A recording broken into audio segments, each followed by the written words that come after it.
Yes, Yeah. exactly. That's Hmm. why my brain doesn't shut down using that guide and trying to remember the next thing because I already have the super toolkit to Mm. do stuff and move on the next thing, and it brings me more space to ideas.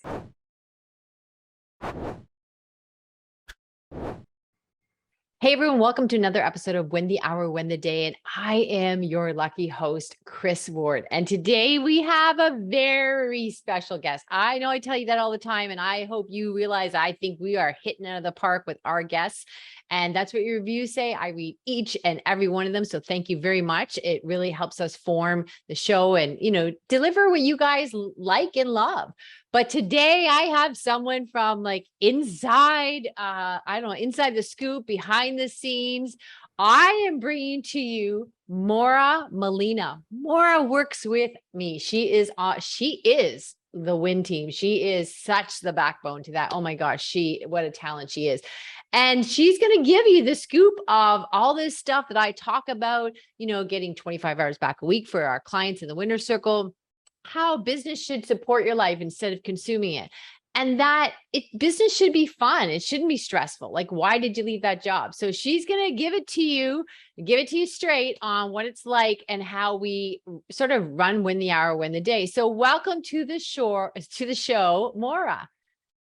Thank you, Chris. It's a pleasure to be in this podcast. Thank you, everyone.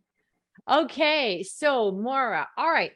I'm going to start with how you came to our team, and I'm going to tell all the funny parts of this because this is a very interesting story, everyone. We're going to start at the top. Okay.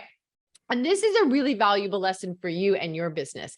So what happened was we had Kazel, who had been with us for quite some time, and she got a notification with all the craziness going in the world. Suddenly, she was notified that she was moving from the Philippines to Canada, given like 2 weeks notice to go to college. She had applied for this years ago. It didn't work out, all this other stuff. So she comes to me and says, oh my gosh, Chris, like I want to stay. That's a big thing about having this kind of infrastructure. They never want to leave. She's like, I want to stay, but my hours are going to have to cut down to like 80% because I'm going to college full time. Of course you are. So this is 2 weeks before Christmas. At this same time, I was asked to step in and do a speaking engagement for someone because somebody had pulled out last minute illness or something. And it was a 4-hour speaking engagement. So, and it was very custom. They wanted it pulled together from, I had to repurpose stuff, but I had to really work on this. Because imagine this, even if you run through it once, never mind the setup and writing the slides and doing all this stuff, even if I did it once or twice and practice it, that's a day. So this is 2 weeks before Christmas. I've got this speaking gig of 4 hours that I've committed to, that's fine. I hire Maura. Let's just start there for a second. Maura, tell us about what it's like. My interview process is probably unique. I know I'm very efficient with it. Most people do it very differently. Did you notice a difference? Yes, it was actually just 2 minutes of interview, and then you just asked me a specific question. Then I think I answered it right. Then that's it. Yeah. So what she's referring to is step one. Step one is I say, this is a quick interview. It's a 12-step process, but I say, this is a quick interview. This is a quick interview to see if you make it to the main interview. Can you tell me why you think you'd be a good fit for this job? So it wasn't that you answered it right. You answered it well. You were articulate. You showed that there was substance to your answer. You had a lot of depth versus people saying, well, I like helping people, or they're very vague, or they say things like, well, I'm really good at email management. Like everybody should be able to do that. Right. So that's step one. And then there's actually 11 other steps that we'll talk about that. Maybe we'll have you back more. We'll talk about that. You probably didn't even notice some of the steps you're going through. But so anyhow, so I hire Maura before Christmas. Then Maura meets with Kazel, and Kazel uses our super toolkits to train Maura. I don't even meet with you, Maura, till after Christmas for the first time, correct? Yes, yes, that's right. Yeah. So when I meet you, like 2 weeks into January, the first time you and I go into a meeting together, you are up to like 80% capacity. You are crazy trained. And this is where the fun begins. So I'll let you now, Maura, tell me some of the things that you kind of noticed that we did differently right from the get-go. Um, well, I actually, when I was working in the corporate industry, I used to having my tasks being like delegated to me, and most of them are just like repetitive, and it become a routine, which means I think there are no room for me to learn more skills and Mm, improve anything, any ideas that I have in mind. So for me, it's like I'm stuck doing all over those tasks again. And for some people, like for example, like me, for some people, I think that doesn't work at all if you want to improve every day. But when I work with Chris, the team, and the team they made me realize that my potentials gave me more space to share my ideas, and I didn't know that I have those ideas before. So yes, in addition to that, the most difference that I noticed working in a corporate industry and working with Chris and the team is that in a corporate industry you have to like mandatory work for an 8-hour schedule. So that's like a common 9 a.m. to 5 p.m. schedule or office schedule. But with Chris, my hours are flexible and I have independence on what I do. Like personally, I think my brain functions very well in the morning. So with a good sleep. So even though even though Chris and I have different time zone, I find myself working anytime as much as I want, and I still set a time with Chris to do Scrum every day. With okay. that, So let me jump in here for a second, Maura. I'm going to unpack some of the really interesting things you said. Okay, so something really interesting you said right at the beginning there, Maura, and I think this is crazy powerful, is, you know what, you were saying in the corporate world, you had repetitive tasks. There was no room to improve yourself. It was just like, people gave you work and then it was just recycled all the time. And I also firmly believe, and let's see how you are accepting compliments.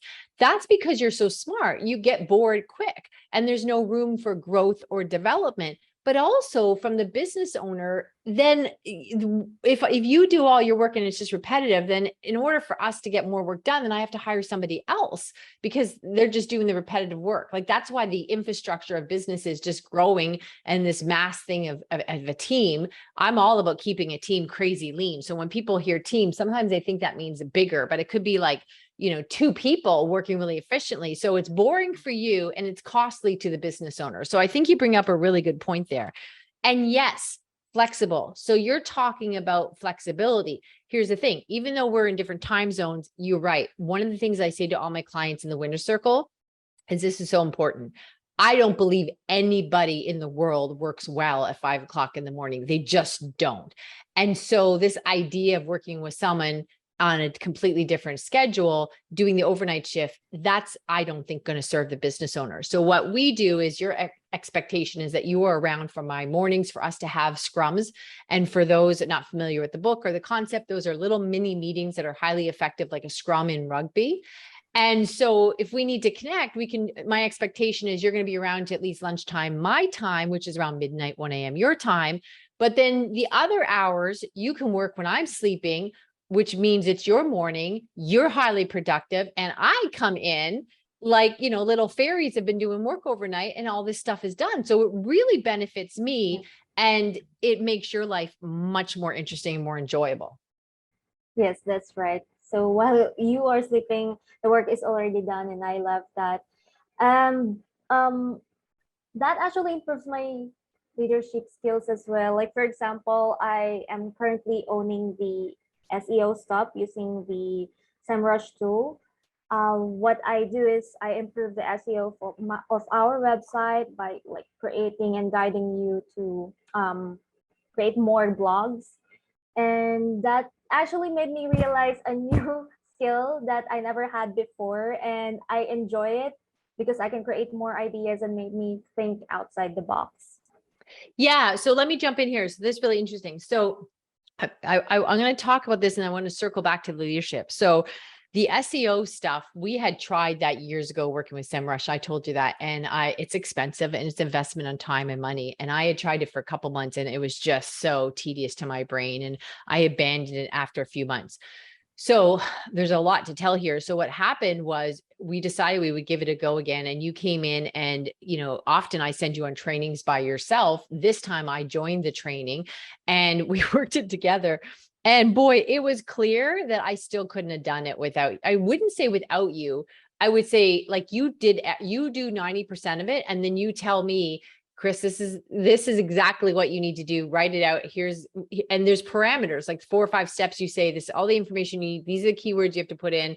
Here's the link. Now write me a short blog with this many, characters, whatever. You give me the full recipe and then I can crank it out.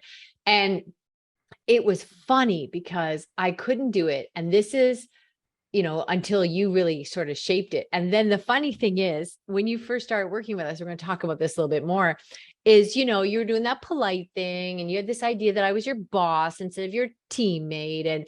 And I was always picking on you a little bit saying, Maura, because you'd say things like, may I ask a question? I'm like, no, we're here to just ask the question, right? We want leadership skills. So I was always talking about leadership skills, which cut to, we were in a Scrum meeting. I don't know if you remember this. And I was trying to show you something in SEMrush and I was stuck and I was like, hold on. And you're like, Chris, we don't have time for this.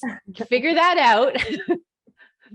Bring it to the next Scrum and show me what the problem is. And I'm going to show you the other stuff we have to do today. So now the joke is I'm just trying not to get fired by Maura, but you're right. I was dilly-dallying trying to show you something. I couldn't find it. And you're like, I was wasting time, which I always give you guys how to be prepared for Scrums. And you're like, Chris, we don't have time for this. And I'm like, okay, okay, let me keep my job. So I did push you a lot in the beginning about what I call leadership skills. So talk to me about what that looked like and how that felt and how it was different. I was actually in the concept of a student teacher here in the Philippines. Yes. Right. So that's the culture in here. And when I work with you, I feel like I own the company. I mean, yes, yeah. Okay, she covered her mouth when she said that. She was embarrassed to say that out loud, but own it, Maura, own it. I am so proud. You've never said that to me before. And you know what? That's exactly what I tell people all the time is when you build a win team, a what is next team, so you get to what is next. What happens is people are talking about loyalty. Are you kidding? These people are more invested in my company than me. Like, so I love that you said that. Okay. The way I treat you, you feel like you own the company. Yes, that's okay. Right. I love that. You've never admitted that before. Okay, keep going. Don't let me interrupt you. Okay. And one thing that I really like about with the team, with you as well, is that whenever I bring up ideas and it's great, it's just great. But whenever it's not that a good idea at all, we take a different route, which is a big difference in here because when I share ideas with here, they think it's not a good idea, so they will just disregard that. But in here, we don't have any mistakes at all. There's no right or wrong answers while working with you. Yeah. And I think what you're saying is, with me, if you have a great idea, I go, that's a great idea. And if it's an idea that I don't think will work, we figure out, why won't that work? Let's branch off that idea. There's no criticism for your idea. But what you're saying is if somewhere else, if you put out a good idea, what you thought was an idea, and then it doesn't fly, you just kind of feel like, silly, like nobody even acknowledged that idea. But yeah, there are no bad ideas. Yeah. Yes, exactly. That's right. And well, the most important thing, the most important lesson that I've learned as well is that I really don't have to remember anything as long as I have the super toolkit. So yes, it guides me on what to do next and the next thing after. And I don't really need to use a lot of brain power doing that because I already have a guide. And one great thing as well is that I can create, use and edit it. You've always shared that to me, and I've always been applying that. And editing the super toolkit over time is, I think, improving my skills as well, and improving anything that I do. Okay, so let me So jump in. Let me jump in. I want to unpack that. So what you're referring to is what we created our super toolkits. And those, for those who don't know our work, they're like sort of standard operating procedures on steroids. That's what my clients tell me in the winner circle. And standard operating procedures historically don't work because they're not written by the end user. They're static in nature, and they're really just there to cover liability. Where we have these super toolkits that allow you to repeat work and constantly improve the super toolkits. That's what Maura's talking about, is the create, use, and edit, right? We're always queuing it, create, use, and edit, improve it, so that we can always do more and more work in less time, not so that we can get faster, but so that when we have bandwidth and space to go on to our next project, because we're always working on something new. And I think what you're saying with the super toolkits too is, so many people like you in your position, when you work for other people, they're just throwing all this stuff at you and they're expecting you to be organized and remember things. And I could see in the beginning, I'm like, oh, you're organized. That's great. And you're getting a lot done. But I was starting to catch that you're not using the super toolkits as much because you're just so used to having to like manage other people. Right. And then I kept saying, well, I love that you remember this more, but you shouldn't have to remember it. Use the super toolkit, use the super toolkit. Your brain is meant for creating ideas, not for storing them. So that was something else in the beginning. I was telling you, like, you're not supposed to be remembering this. You're not supposed to be running around trying to organize other people. We have a formula. If it doesn't work, the super toolkit, or if there's something we can improve upon it, we'll edit it and improve upon it. Right? yes, Yeah. exactly. That's why my brain doesn't shut down using that guide and trying to remember the next thing, because I already have the super toolkit to do stuff and move on the next thing, and it brings me more space to ideas. Did you find it hard in the beginning? Like, do you remember when I would push back on words that you're using? Like, you would be talking and I'd interrupt you and I'd say, okay, Maura, don't ask for permission, just ask the question, right? Because I was talking, these are leadership roles. So what did that feel like?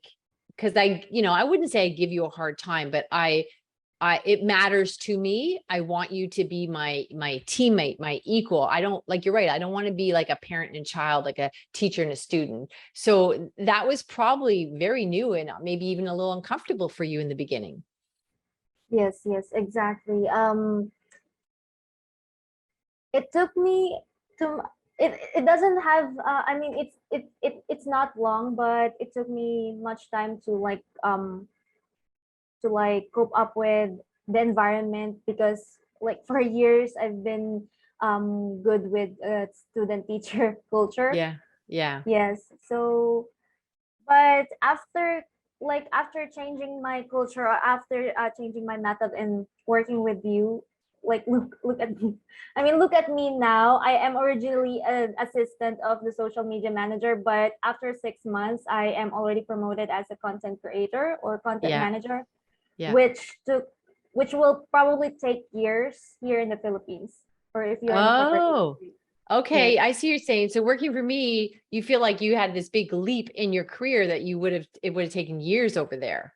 yes, that's Yeah. correct. So I'm just all about the fact that what is it you're good at and figure it out, and then, lean into that more. So once I pushed you and gave you some confidence and you started showing us more and more your ideas, I'm like, oh my gosh, she can do this and she can do this. And oh, we would have never, ever stuck with the SEO stuff because I just couldn't do it. Right. So I really want to, like, I guess, turn the light bulb on. I think everybody has a light. And then if you really encourage them, they can, increase the wattage, right? Also, I think, to me, more that you bring up a really good point is, so many people think about company culture when they've got 50 or 5,000 employees. But I always give the example of, if you're in, let's say, ocean liner on a cruise and there's 500 people on that boat and something happens, you're hoping, I don't know, maybe 100 people are useful and you're going to get out of that situation. But if you're in a little rowboat as a small business owner, you've got 3 people in that boat and something happens, you better have a really amazing team, because you really need everybody that's in that boat to help. And so, to me, the culture of our company is so important, because I want it to be a fun place to work. I want us to feel a sense of accomplishment, but I really want the culture. And this is how you get a successful culture when if you ever do want to have 50 employees, it doesn't go from 0 to 25 to 50. And all of a sudden you've got this great place to work. It has to start every step along the way. So, I mean, that's another thing too. A lot of small business owners are really stressed out. And I think for us, I think we have a lot of fun. Yes, yes. And what pushed me to my limit? I mean, not my limit. What pushed me to like bring up my ideas and my confidence is your encouragement to me. Like, you're always saying every day that you're wonderful, you got this, Mora, and that brings me a lot of confidence on my ideas. Well, you are wonderful and you do got this. And I do feel like I work for you and you're fantastically smart.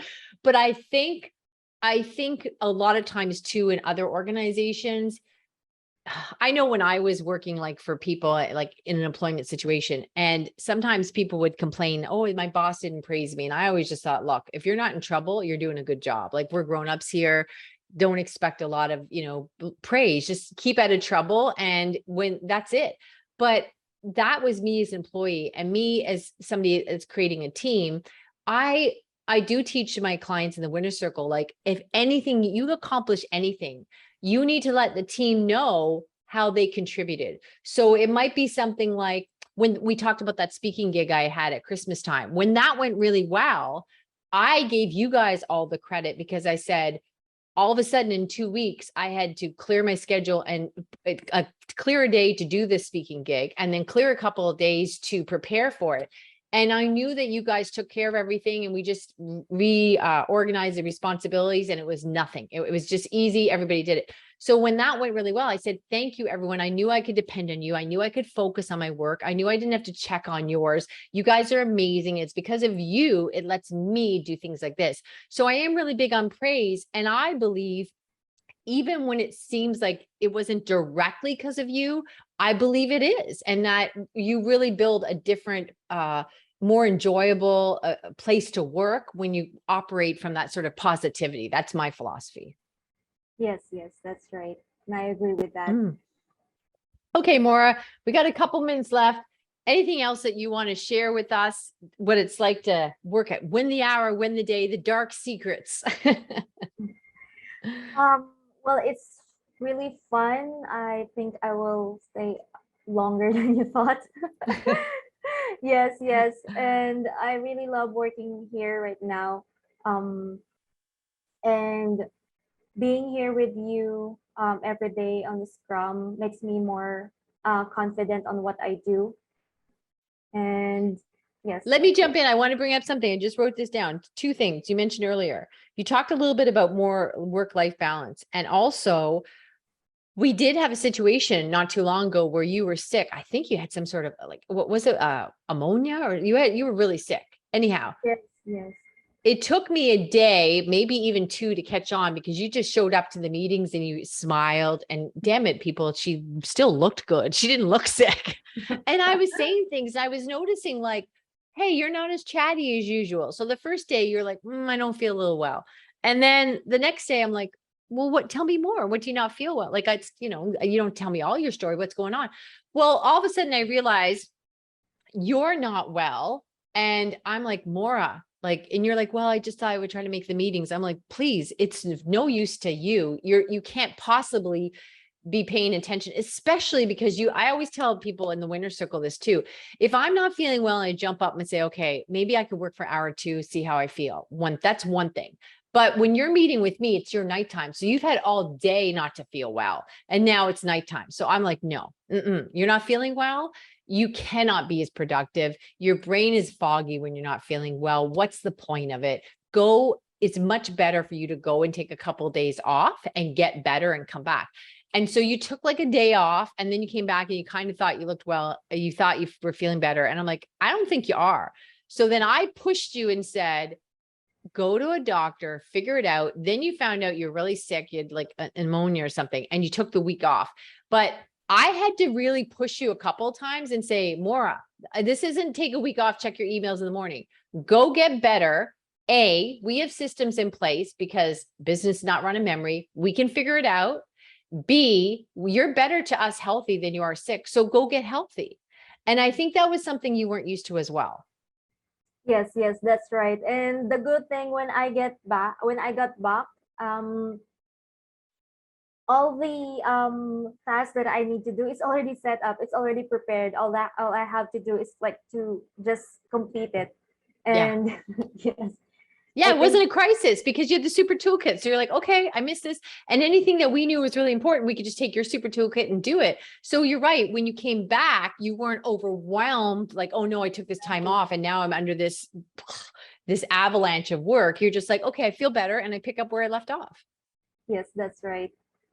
Well, It's Maura, you great. have been a treat. I'm telling you, I think we may even have you back on another show, just talk about that hiring process because there's all kinds of things, interesting stuff in there. So let us know, guys, what you thought of this because we haven't done it before. But I had fantastic fun. And Maura, thank you so very much. We really appreciate you here. And everyone else, we will see you in the next episode.